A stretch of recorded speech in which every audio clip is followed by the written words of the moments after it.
South African appetite seems to be huge, judging by how quickly this sold out again. Another massive game, and Stormers have had loads of them down there. What's been your perspective on that, and how South Africans, both public and media, have maybe grabbed onto the URC? Yeah, because it's only our second season for those that don't know, and it was a step into the unknown. I think in season one we had an all South African final, Stormers and Bulls.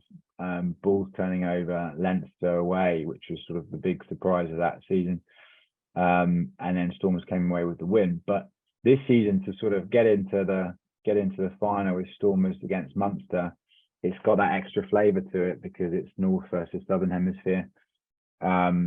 It's kind of everything we wanted it to be, really, and we just can't wait. Yeah, it's going to be a really interesting matchup between, I suppose, two sides are in great form, and I'm surprised, I guess, that Leinster aren't in the final. I want to ask you about, before we kind of look forward, about that semi-final, and Leinster, I suppose, playing their second string, resting a lot of frontliners for a Champions Cup final. Was that disappointing from a URC point of view to see that in a semi-final of the comp? I mean, Leicester are probably the only people that can do it legitimately, aren't they? Because they've got so many internationals in their team or their squad. And I think this year was a different year because of the Rugby World Cup. We've had to end 3 weeks early, and so what usually you'd have is that you wouldn't have that congestion in the business end of the tournament. You'd have a 3-week gap usually to the end of our final, between the Champions Cup final and our final URC final. So I think in a normal year, there's not that many normal things in rugby, but in a normal year, they wouldn't have had to make that call, I don't think. It was because it was pre-Rugby World Cup year. They had to make that decision. I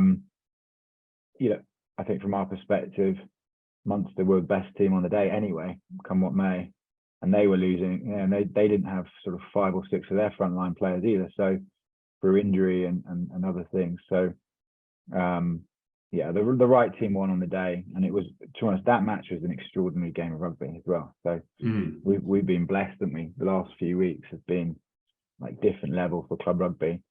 I've said this recently to the guys at EPCR who run the Champions Cup and Challenge Cup. Like we should stop comparing ourselves to international rugby. We're different.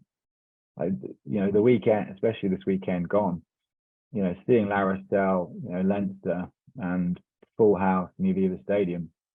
Like rugby, club rugby doesn't need to compare itself to international rugby anymore. It's just different. In my opinion, better. But that's just my opinion. Slightly biased, but yeah, it's a good point. Go on, Gav. No, and just to pick up on that, Martin, I guess, as you mentioned, the competition in its current iteration is 2 years old, but it does feel as though there is a perception of it having its own identity, or at least that identity is forming. It's becoming far more prestigious than previous iterations of the competition. And I remember I interviewed Michael Yormark of Rock Nation maybe a year ago about some of their input on the marketing side of things and the ideas he had even for it. I'd love to get your interpretation of what the competition feels like to you now, and the extent to which you guys feel you can strengthen that identity. Yeah, I think we've sprung an identity. Our identity was sort of unite all these powerhouse rugby nations. We've got loads of great brands. We were introducing the Sharks, the Stormers, the Lions, the Bulls. These are like international brands of rugby, with actually the largest fan bases across the board. So kind of any metric we've measured this year, we've gone up, whether that is TV audiences. Even last year was a record TV audience. We've already equaled, and hopefully over the final surpassed that. 34.5 million people watching cumulatively. Our attendances, which was the big metric from last year, which was a little bit flat coming out of COVID, this year's, we've done over double, 50%, not over double. We've gone 50% up on attendance. We're up over 10,000 average per game, which is the key metric. I've been doing this for 8 years, and we've not been able to break 10,000 average per game, and we've done that this year. And then if I look kind of more towards trying to bring a younger audience in, trying to make sure we don't alienate the existing audience, but to grow the audience, which I think is what we're starting to do. Social media data is the key part of that, I think, just as a proxy for how we're doing. And our video views on YouTube are up 135%. Our followers across social media channels will go through 1 million for the first time. Engagement's up 45%. You know, so kind of every metric we're measuring, it's going in the right direction. I wonder whether that, and I hope it's partly because we're really clear about what we want to achieve. We want to be a different league. We don't necessarily want to fall into the stereotypes of before. We are different to the English Premiership in the top 14. You know, we kind of actually have grown to really love both of those two leagues for what they are, because we are joint venture partners with them in the Champions Cup and the Challenge Cup.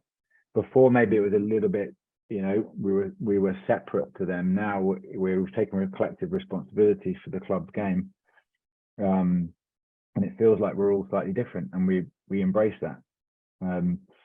I think for us, it's about trying to make sure that the event experience, though, I think that's something that we can still work on.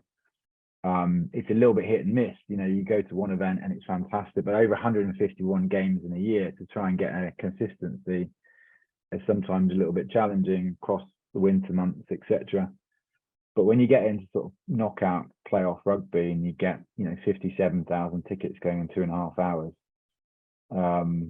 you know, we think we're on the right track.